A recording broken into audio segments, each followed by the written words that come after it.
for quarterback Deshaun Watson, and I can't wait to see what he does this year. We just heard some good things from Bill O'Brien in the press conference a few moments ago. He said Watson operating very efficiently, getting rid of the ball a lot quicker, and has a full and complete command of this offense. Yeah, Watson is playing, quote, really well, according to Bill O'Brien, in year 4 of training camp. And can I just say that back in the day, those shorts would not have been allowed in my Catholic girls' PE class, but Watson seems to be making a trend out of them every day out at practice. You like what he's been able to do so far in camp.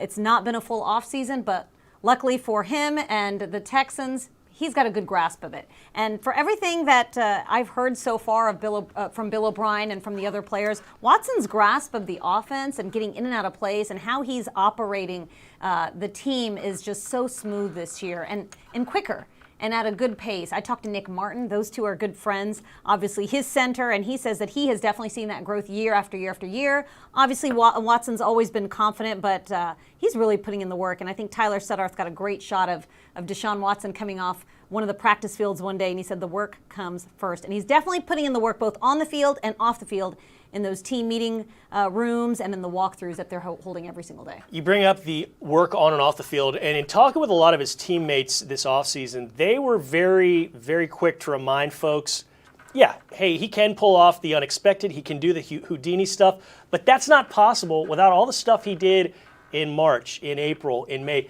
really before you get into team activities, organized stuff, because he's doing so many different things as far as learning in a creative fashion. We read a really cool article a few months back by Bruce Feldman talking about how Deshaun Watson has implemented chess and the strategy and the preparation into what he does, and that's a pretty fun stuff. That's just one teeny tiny example. Brandon Cooks, David Johnson, they threw with him in Arizona this offseason. I talked with David Johnson a few days ago, and he said that was invaluable. Getting to see his cadence and hear his cadence, getting to see some of his little his tendencies and whatnot. It was able to help David Johnson get off to a quicker start here in camp than had he just gone in ice cold. So that was a good example of leadership. He did that, Deshaun Watson, all over the country this offseason. Did it very safely. They made sure they made proper social distance. They masked up. They hand sanitized and all that other stuff. But he met with different groups of receivers and kind of got things broken in and got things going as we look at the Texans stretching here in the early part of camp. DP, the guys are outside again. They have not been inside since last weekend, so they're trying it out in the heat. And if you see what looks like fans in the background, they are fans, but they're on a banner. They're not in the stands like they usually are. It's usually a lot louder out at training camp practice, but that's all part of some promotions that the Texans have been pulling off, and it's really fun to see those faces, those families, in a lot of instances, up there cheering for the favorite football team in a different sort of way. Yeah, the fans are here virtually. There is a virtual presence of fans. I mean, the players, there are some iPads located on the practice fields. As they walk off, they get a chance to meet with different fans, season ticket members. They met with some youth area football players the other day. A bunch of kids, 40 to 50 kids. They were ages 5 to 12. About 6 different Texans had a chance to talk to them and give them a little chat, and they got an inside peek at camp. So a very different camp than what we normally see. Normally we see fans lined up at 3, 4 in the morning in that teal parking lot to get in and get their best seat. Not the case. So we go virtual fans this year. But you know what? This also changes our coverage, which is why you're able to see training camp live, and we get to sit inside the studio and bring it to you because with the social distancing and all the protocols in effect, they don't really want a lot of people out there, so we want to be able to bring training camp to you live every single day. And right now you're watching the players warming up. Number 13, Brandon Cooks. Big question, how is this offense going to look? We've talked about Deshaun Watson looking smooth out there in practice. I think the big question is going to be, what's that chemistry going to look like with all these new pieces? He likes to play chess. He's got a lot of new pieces now this year. We got Brandon Cooks. We saw a shot of David Johnson a little while ago, number 31. You see number 18, Randall Cobb, who just looks so smooth in practice. I mean, I think being a veteran is definitely going to help you in an offseason like the one that we've had. Kenny Stills out there, number 12. Number 24, Karan Higdon. The running backs group is an interesting one, Drew. I think while they're trying to battle out their spot, we've got the wide receivers working on their chemistry with Deshaun, and that's definitely going to be something that we watch for in these next few weeks. It sure is, and like we mentioned, this is the only place you're going to see Texans training camp practice. It's going to be going on here, at least online, for the next 45 minutes, hour or so. We're going to do a lot of different things, including take your questions like we're going to do now.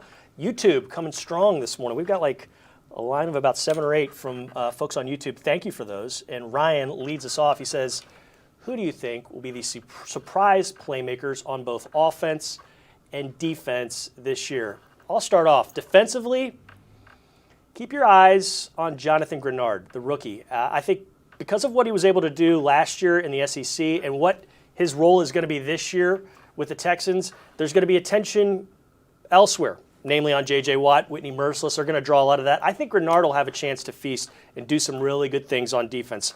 Defensively, you got your eyes on anybody as far as being a sort of a breakout, a surprise? You know, I interviewed Charles Amenahu. He's in year 2, and I feel like, you know, he's really due for a breakout year. We saw flashes of him last year. When he did get on the field, and I think this year is going to be his year. He's really worked on his technique this offseason. He's made that jump from rookie year to year 2, and you know, he knows how to get after the pass rusher because he worked with DeMarcus Ware. I know we've talked about that. I talked about that with him as well. He really did a lot this offseason to get better, and so I am really excited to see how that translates to games every single Sunday. I don't know if this is a surprise, but offensively, I'll go with Jordan Thomas. He did some great things as a rookie, and then he had a tough year. He got injured in the 4th preseason game and missed basically half the season before he came back onto the active roster. But I think what we've seen so far in camp and what we've heard from Bill O'Brien, he's got a chance to do some really good things. And, man, if he's active and he's out there, you combine him with Fells, you combine him with Akins, and that's a tough matchup. And we've talked all about what the receivers can do, but if you add those guys in and the elements that they bring, look out. Yeah, I'm going to go receiver. I think I picked him on extra points a few weeks ago. Yeah. I like what Randall Cobb brings to this offense with his veteran, with his experience, being a slot receiver, and how polished he looks working with different quarterbacks. I feel like his ramp-up has been fun to watch this training camp. Him catching passes from Deshaun looks just effortless. And, you know, he works really hard. He's helped Kiki QT out there. So I think he just has a very good fundamental understanding, obviously, of the position. And no one really knows how this wide receiver group's going to look, but I think it's really going to open up the middle of the field for him, especially with all the speed that we've got on the outside. So my eyes on Randall Cobb this year. Good point. I like that one. And if he produces the way you think and we think he can, this is going to be the greatest season by a slot receiver in franchise history. We want to remind folks, let us know where you're calling in from, chiming in from. As you see Deshaun Watson and the Texans go through practice, Michael's watching us all the way in Dallas, Jennifer in Missouri, Anthony from North Carolina, Bridget from Atlanta, and Luis in Los Angeles. There's a lot of fans, a lot of Texans fans out in Los Angeles. A lot of folks from Houston have made their way out there. So those guys chiming in, we love to hear from you and love to know what's going on. You know, Cody on YouTube, he has a question about a defensive guy, a rookie, and if you want to segue over to that side of the field, we can, but how will Ross Blacklock be utilized this season? I think the Texans are trying to figure a lot of that out right now, but ultimately I think you're going to see him in the middle of the defense moving around quite a bit and being a very key part come November, come December, and maybe even one of the best interior defenders on this team if that's the case, if he is playing that much there. But I do think you're going to see him do some things that you haven't seen guys around here, these parts, do in quite a while. I think he's got a chance to slice up field and get to the quarterback a bit, more so than what you might expect from a player there on the inside. I can't wait to see what Ross Blacklock can do and what sort of strength he can add to this defense. Yeah, 6'3", 290, number 90 out there. A lot of famous number 90s that played for the Texans. So, you know, I think you hit the nail on the head there, Drew. I feel like he is going to be moved around a lot just from, you know, our conversation with John Harris, what we've seen out on the field. The biggest thing for Ross is just going to be ramping up as a rookie, especially with no offseason, no mini camp. Bill O'Brien said it this morning. He said, we are behind. But in the sense that we're not behind, because actually everybody is behind. All 32 teams are behind without that offseason program. It's so valuable to rookies, but they're just getting thrown into the mix, and you see him out there. He just looks the part. If he can take some of what he was able to do in college and apply it to the NFL, the game is going to be so fast. But Anthony Weaver, defensive coordinator, has had a lot of high praise for the rookies so far. So very encouraging news early out of camp for Ross Blacklock. All right, as we take a look at the defensive lineman going through some work there, let's take a deeper look on video at one of the best defensive linemen in NFL history, perhaps the greatest defensive player in the NFL this century. That's up for debate, but you could make a very strong argument. We're talking about number 99, J.J. Watt. Here is a top 100 from the NFL Network on him. What did I ask you earlier this week? I said, how great do you want to be? How great do you want to be? Today you show me how great you want to be. 20 teams are at home. 12 are in this tournament. Every single play, every single rep, you dive for the ball, you run as hard as you can. Whatever you gotta do. How great do you want to be? Greatness on 3. 1, 2, 3, greatness. JJ with the sack. Get him, JJ. Allen, deep drop, in trouble. Ball is out again. JJ Watt. Strip, sack. Watt recovers. He's like a jump around guy, so he can jump around your block very easy. So if you lead with your head or not lead with your hands, he can easily get around you and make a tackle for loss. In the pass rush, JJ can do a lot of different things. He can bull rush. He has pretty good speed to be that big. Here comes JJ, and he brings him down. A lot of sacks, a lot of pressures, something that he's done for a long time. He was able to continue that this year. JJ was having a great year before the injury. Jacobs is tripped up by JJ Watt. After a tackle for a loss on Josh Jacobs in Week 8, JJ Watt tore his pectoral muscle and was supposed to be out for the year. We're watching JJ Watt head out as Watt jogs out to the Houston locker room. We need a spark. That's all we need is a little spark. Let's go. Just a spark. Let's go. In the playoffs, the Texans got the spark they needed when Watt returned and blew up the Bills. 3rd down and 8.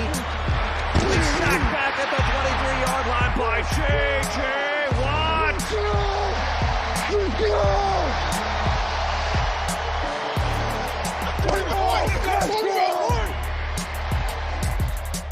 Torn pec, doesn't matter. My team needs a play, and I'm going to make it. The play clock was running down, and they were all confused. So I knew he had to snap it on the first head bob. So as soon as he head bobbed, I went, and I just double swiped him right around the edge. This is why he come back.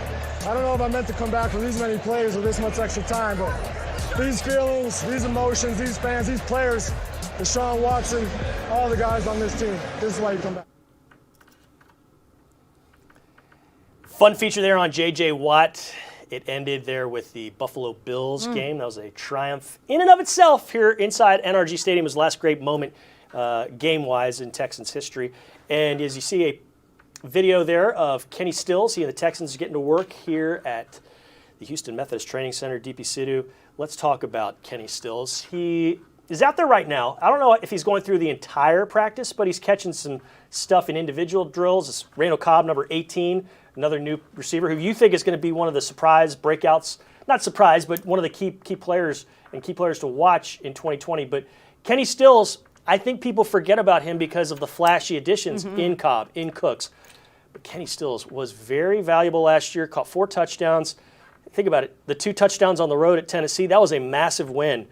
Really put Tennessee in a hole and kind of vaulted the Texans ahead. They followed the next week with the division-clinching win in Tampa Bay, and they were able to rest the rest of the way, the final week of the season. But Kenny Stills was a vital member of this team, and you think because of how injuries happen in the NFL and how that might even be magnified with the COVID-19 going on, he's going to be very, very key to this offense. Yeah, I think if we're talking about standout players and breakout players, Kenny Stills is definitely don't forget about me guy, because we do often overlook what he was able to do just because it is exciting to watch all the new pieces come together. But Kenny Stills, I mean, even when the Texans traded for him last year with Miami, the spotlight was on Laramie Tunsil. No one really knew. Understandably so, too. Understandably so, but Kenny Stills is accomplished in his own right, but we sort of didn't know where he would fit in with this wide receiver group. Obviously, DeAndre Hopkins, you had Will Fuller, but then, Fuller gets hurt, and Kenny Stills came up clutch in some very big games. And his debut at New Orleans, I think that's when we first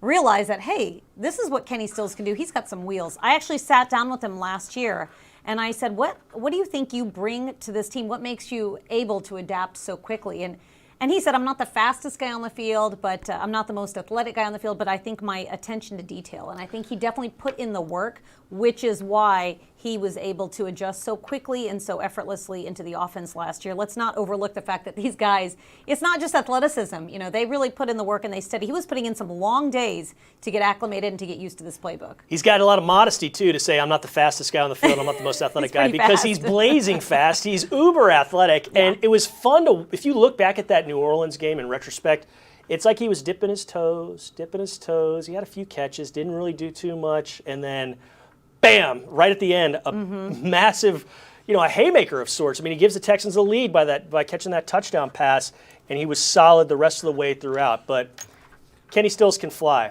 Kenny Stills is very, very athletic, so don't believe the humble pie too much. Yeah, he might not be the fastest, but he's up there in the top 3 or 4 of those guys that are burners. And you see him there with number 13, Brandon Cooks, and number 18, Randall Cobb. So those are 3 guys who are going to factor in heavily, along with Will Fuller, who, if you believe what has been said by him, by Deshaun Watson, by Bill O'Brien, this could be the year for Will Fuller as far as being healthy, playing the whole way through. And if that's the case, I mean, this offense will take off. I mean, we've talked about it before. When Will Fuller's out on the field for each game, how much more comfortable do you feel with this offense and what they're able to do? Everything just clicks better. The run game looks better. The passing game looks better. I mean, everything just looks better with Will Fuller on the field. He's such a difference maker when healthy. But, you hope that with adding all these other pieces around Deshaun, that there's a lot of surprises that pop up for some of these first 2 matchups with the Texans. The Chiefs, the Ravens, they are going to have to come out guns blazing in these first 2 games and start scoring a lot of points very quickly. We, as the players transition to a new practice and new practice period, Eric on YouTube has a pretty good question, and it's which player in the secondary is showing improvement? And I'm going to give you a name that is very well known and is not a surprise at all, but I think because he played at the level he played at last year, and he did it with 2 bad shoulders, those shoulders are healthy now, and I think Justin Reid can be even better and has shown improvement this offseason. More of a leader off the field, more of a leader on the field. This is his defense as far as calling things out and keeping guys in alignment when it comes to the back end. Now it's J.J. Watt's defense up front, obviously, but I think Justin Reid can really, really take off this year and perhaps play at a Pro Bowl, All-Pro level. Yeah, that's a great. I mean, you think Justin Reid already plays at such a high level. How can he play even better? But he won the Ed Block Courage Award last year. He was voted on by his teammates for going through so much adversity and still not really missing any games. Yeah. I think he was inactive for that Week 17 game, but pretty much most of the team was, as the Texans already clinched a playoff spot. I'm going to go with Vernon Hargreaves. I think everyone's eye is on that cornerback position, and I feel like he showed up last year midseason like a lot of the cornerbacks on this roster did from Tampa Bay. He has a lot of potential, and he's much more comfortable in the system. I think that what he's able to do on the field covering receivers, especially alongside Bradley Roby, I feel like he's going to come a long way. And I think most of that just comes from the fact that he's adjusted to this defense. He understands the system. He's had a little bit of time to settle in. It's not like he just arrived the week of and he's got a few months to sort of marinate in it a little bit. But I really expect a lot of good things from Vernon Hargreaves this year. You get a lot of good things from Vernon Hargreaves. That's a lot like found money. I mean, that guy was, just kicked to the curb by Tampa Bay, and if you're able to resurrect and get some good stuff out of him, you've really... Former first-round pick, too, so amazing talent level there. A guy who a lot of folks had out of that in that draft class as the best. They had him rated as the best cornerback, and if that were to kind of come back and be the case, Texans are really, really cooking with gas in a sort of sense there. We've got one from Chris. I wonder if Chris is a Penn State fan, because a lot of the Penn State fans have been very high on John Reid.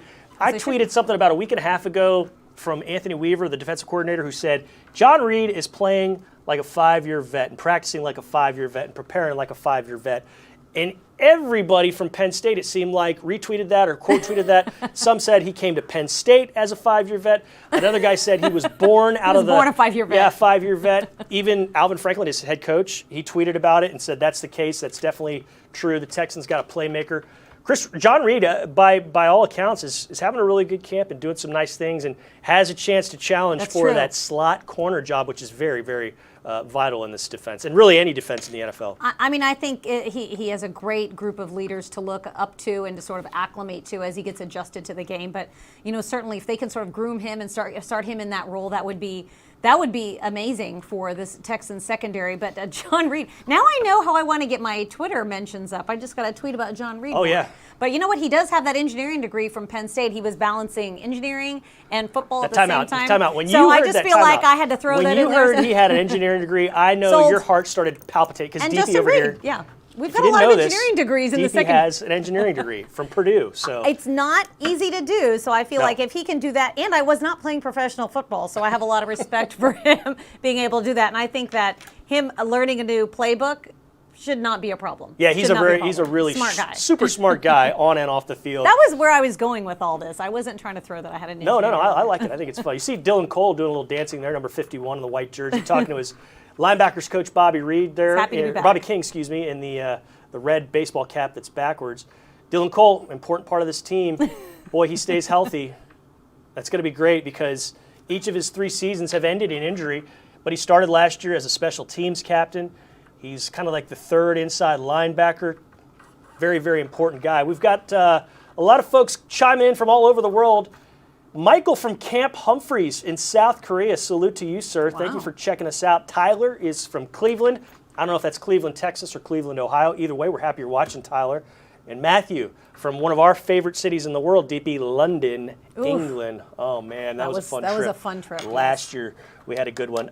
Joshua has this one. This is kind of off away from football, but he says, Drew, what happened to your eye? And Joshua, my eye is fine. I don't hurt. My vision's not affected, but I didn't do it. And DP didn't hit me or anything, but I had a blood vessel pop, and so I've got a subconjunctival hemorrhage. I think that's how you say it. But basically, I have red on the right side of my eye, and it looks gross. But my eye's fine. Thanks for wondering and for caring, Joshua.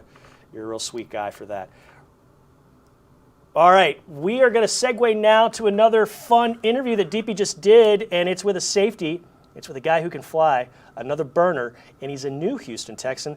Check out this interview, this one-on-one between Deep Slant, DP Sidhu, and Jalen Watkins.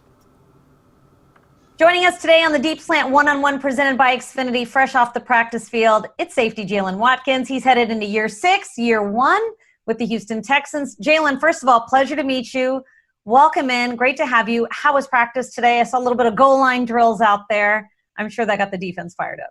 Yeah, of course. Today was like probably the first real camp practice for everybody. It was hot. We had some live action, longer day. So squishy pads, walking back to the locker room. So today felt like a real day of camp. What made you decide that this was the team that you wanted to play for in 2020? Just seeing in the past, being competitive in their division, coming from the Chargers, we were competitive, and then coming from Philly, we won a Super Bowl. So I'm looking at the roster, and then Coach OB, and just like I said, the last 4 years they've been in the postseason. So it's something good going here, and I wanted to be a part of it for sure. What would you like the people in Houston to know about you? What are some of your hobbies? What are some things about Jalen Watkins that people might find interesting? I like to read. I actually started a book club a year ago, but it was on pause. With everything going on, it's kind of tough to ask people to join my book club. So that's why the book club's kind of been on pause, because we've been doing Zoom with people locally at home. I partner with Suncoast Credit Union, and they've been kind of helping me spread the knowledge to the lower income communities or the people who don't have access to it. So the book club will be back, but right now we're kind of focusing on the financial literacy part. All very important. Looking forward to the next in your financial literacy series, and can't wait till the book club is unpaused. But for now, best of luck rest of the season.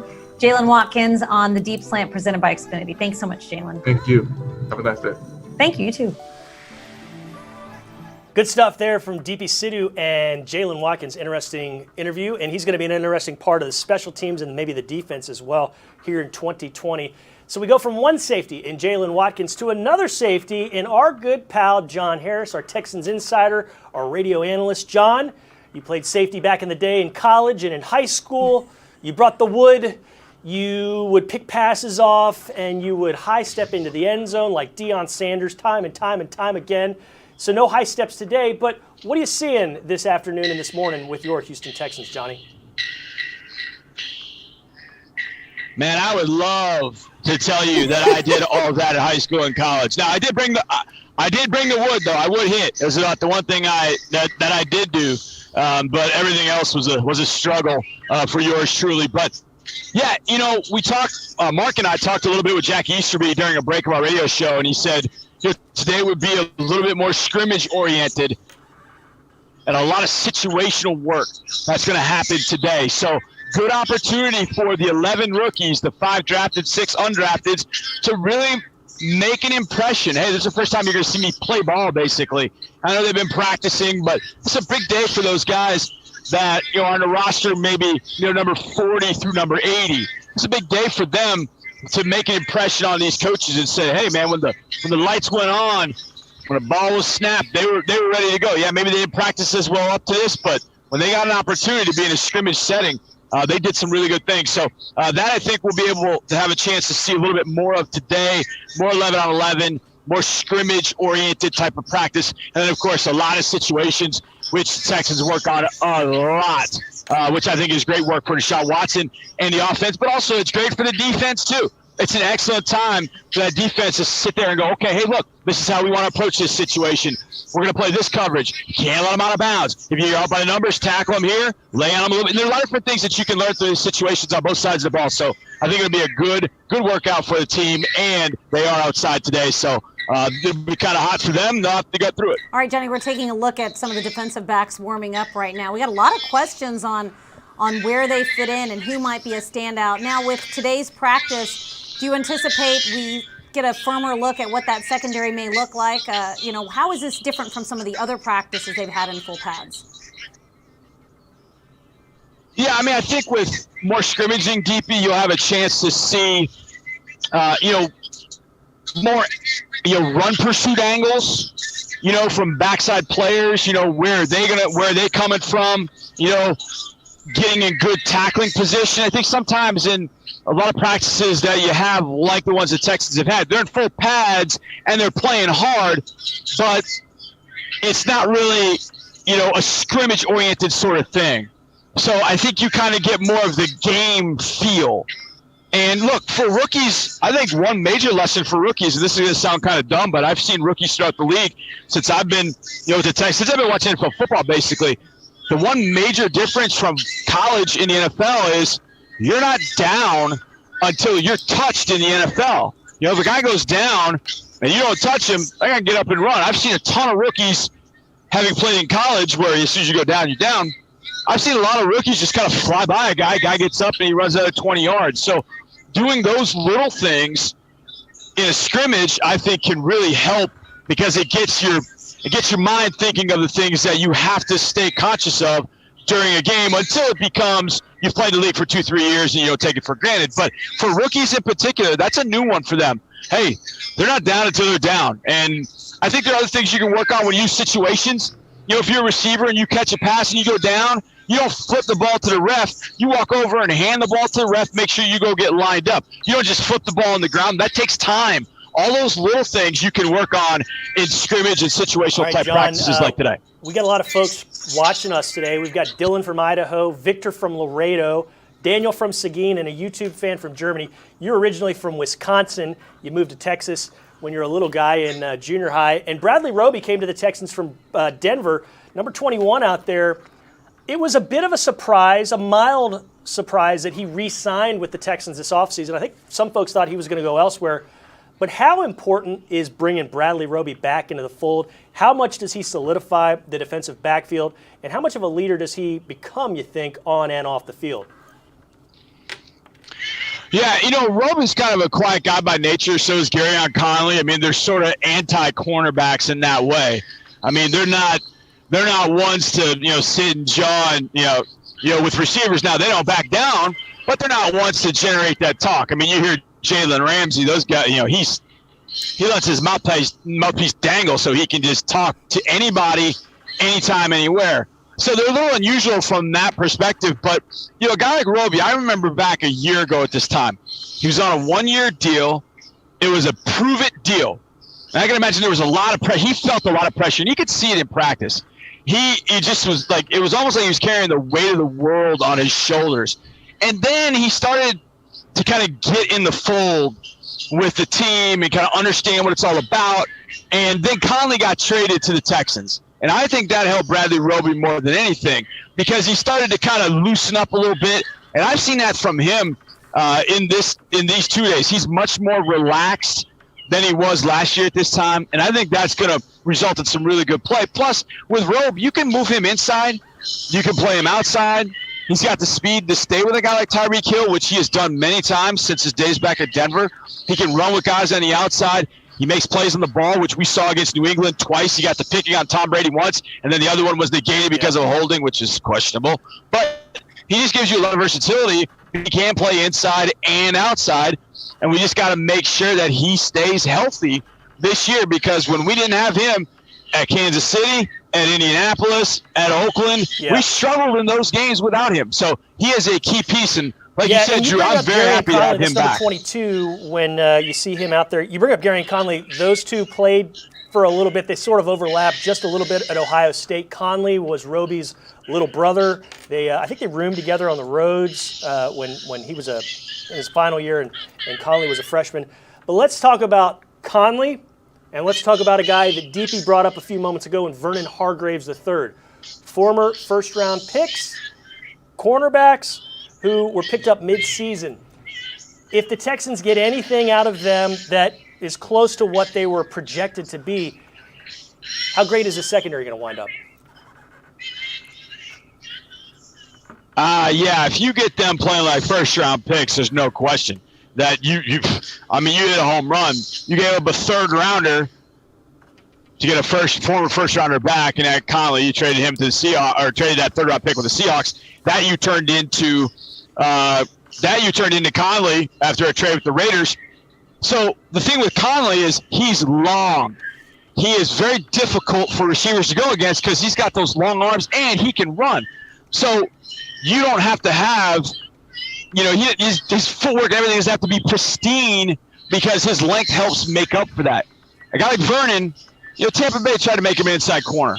An outside guy. And that just wasn't going to fit. He's not the right size. He can get bullied a little bit by bigger receivers. But when he goes inside, that fits really good. I like it. The way his feet are hot all the time. They can match receivers. I think Vernon's made to be an inside corner. So it just feels like when Conley got traded here and then Vernon signed here, it just felt like the pieces were kind of fitting in place in the secondary, but it was going to take time. And maybe the time was going to bleed into the 2020 season. And hopefully that's what we see. That togetherness back there is maybe starting to evolve with those three guys, Roby, Conley, and Vernon, now that each knows what his role is going to be going forward. So I think it could be a really interesting year for the secondary. And obviously the secondary and the pass rush go hand in hand.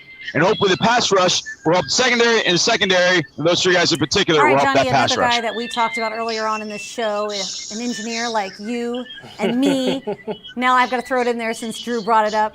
John Reid, the rookie from Penn State. He looks so tall out there. He looks like he looks the part of a cornerback.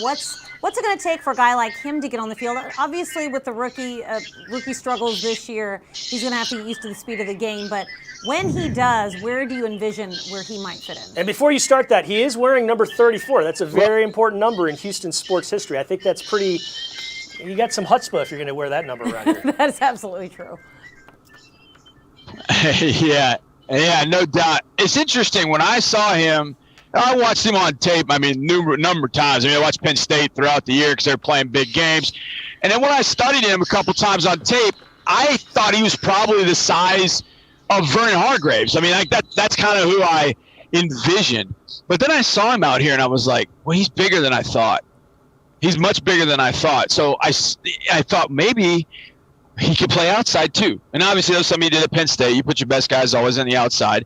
But when they drafted him, I thought, okay, he's going to be an inside corner. That's what he's going to do. He's got tremendous foot quickness, short area burst. He's got all the things you look for an inside corner. He's smart. He's tough. But then I saw him, and I was like, man, I think he possibly could play outside too because he's not a small guy.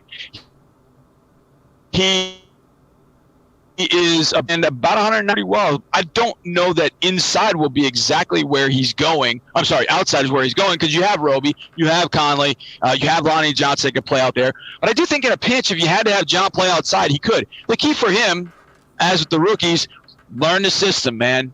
learn this system because you're going to be playing a lot of man coverage. You got to know your different rules for different coverages, for different splits, all the different things that go into it are going to be so different from what you're used to at Penn State. And if he does play, that's going to feel like a totally and completely different spot for him compared to what he did at Penn State, because overcome. And oh, by the way, it didn't have OTAs in the offseason too to kind of bridge the gap, if you will. So he's going to have to make it up in due time. But if anybody's able to do it, I would think an engineering mind, the brilliance of John Reid, he'd be able to do it. Tevin from Colleen is chiming in. John, he's got a good question. Is Jonathan Grenard going to be a hand-in-the-ground linebacker? And I think at times, yeah, maybe. But for the most part, he's probably going to be an outside linebacker standing up, right? Yeah, I mean, I think that's always kind of an interesting question because it's a black and white question, but it's really got a gray answer basically, because it just depends. There's a couple things that go into that. Some guys like to pass rush with their hand on the ground. Some guys like to do it from a stand-up position. Some guys, are more. They have to play stand-up. Whitney's gotten to a point now where he stands up all the time. When in college, all he did was put his hand in the ground. So he's adjusted over the years. I've seen John out here put his hand on the ground in certain situations. I've seen him stand up in certain situations. There is a rhyme or reason to it, and I think some of it has to do with pass rush. Some of it has to do with the techniques that they're playing. I don't kind of get lost in that. Look, he's an outside linebacker. He's an edge rusher. He's going to play out on the edge. He's not going to go inside. He's not going to rush from the inside as a three technique or any of that. No, he's going to be an edge guy. Now, will he drop into coverage and play as a true outside linebacker sometimes? Sure, that might be what the scheme calls for. But most of the time, John Grenard is going to be rushing to quarterback because that obviously is one of his best skill sets. All right, Johnny, while we're talking about linebackers, I'm actually interviewing Peter Kalambai later. I know he made that transition from outside to inside, but this defense really likes versatile guys. Do you see a guy like him maybe having to play both should injuries come to play later on this season? I mean, he's great to have around your organization because he can do anything. Hey, PK, we got a guy down, an outside linebacker. Can you do it? And yeah, absolutely. I mean, he knows this entire defense in 2 years plus. He knows exactly what to do, whether it's inside or outside. So he's a valuable piece. You hope nothing happens to your two guys inside because they're rock solid. But if PK's got to go in there like he has shown in the past, he can do it. And so can Terrell Adams. Terrell Adams started last year at Tampa Bay and had a pretty good ball game against Tampa Bay last year because BMAC was banged up. So PK to me, I think now is inside, but if you do need it on the outside, you've got it.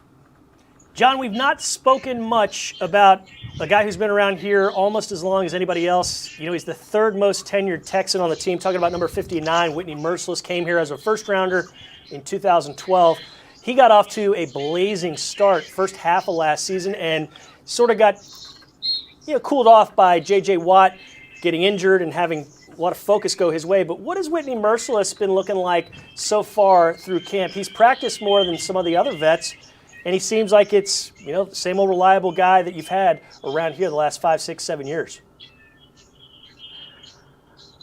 Yeah, I mean, he's just, I don't want to say old reliable, but he's a guy you can rely on to do the things every single day in practice to get himself better. He's out here every day. He works his butt off every day. His technique has gotten better and better by the day. And he can do so many different things for you on a field. But let's be honest, he's got to be able to rush the quarterback at an A-plus level this year, and that's what he is going to be asked to do. Now, when we face the Titans or face the Vikings, he's got to set good edge against the run. But you just know that you can rely on Whitney to be there down in and down out and do a lot of different things for you. But just like Grenard, they better find a way to get to the quarterback this year. There's no doubt about it. All right, Johnny, DJ Reader left in free agency last offseason. The Texans added some new pieces, and then they've got some guys that have been on the squad. What do you see happening at that nose tackle position? I know it just really depends on how they're lined up out there, but is there a way to sort of replace the loss of Reader leaving in free agency? Well, I mean, I think there are different things you can do with a nose tackle. I mean, in all honesty, today, a nose tackle in today's world is not as valuable as it used to be. teams aren't playing base defense, base 3-4 with a nose tackle. So you can do different things. You can put Charles Omenihu over the nose. You can put Brandon Dunn over this because you're going to play a four-man front. So you don't need a 335-pound Vince Wilfork or DJ Reader. You can be a little bit quicker up front. So things change. You don't always that big guy. And if you think about it, this team doesn't have a guy of that size. Basically, Angelo Blackson's the biggest guy, and he's like 315. So I think they've kind of moved in that direction of being quicker and lighter up front, yet still being stout against the run with Brandon Dunn and Angelo Blackson for the most part. John, it's always good talking with you. We really thank you for the time. We will see you again very, very soon. You have your Harris Hits coming up later today. It'll be on HoustonTexans.com. John, take care, man. All right, thank you, boys and girls. John Harris, good stuff from him, and had a lot of fun things to say. We got questions coming from all over the world on the World Wide Web, and Patrick from Germany has this. Do you think David Johnson will make or run for 1,000 yards this season? Based on what we've heard, he's off to an excellent start. He looks good. He's healthy. He's fresh. Health is always going to be the question mark with him because of what's happened in each of his last 3-4 years, but if he stays healthy, he's capable certainly of 1,000 yards rushing. He's a great receiver as well. He can do so much out of the backfield. He's excited. He's energized. He doesn't have a lot of wear and tear on the tire, so to speak, because he didn't play too much last year. So I know Bill O'Brien thinks he can get some good production out of Johnson. And I had a good interview with Johnson a few days ago. Talked about his dodgeball days back in junior high. He caught the ball so well in dodgeball that the football coaches noticed, and they made him sort of a hybrid. He was a receiver, a running back. That's kind of why he didn't get recruited by bigger schools, because they didn't know what position at which to play him. So he went to Northern Iowa and blew up their offense and did great things. He was a good pick for for Arizona when he came out in the draft. But yes, he's capable, certainly, Patrick.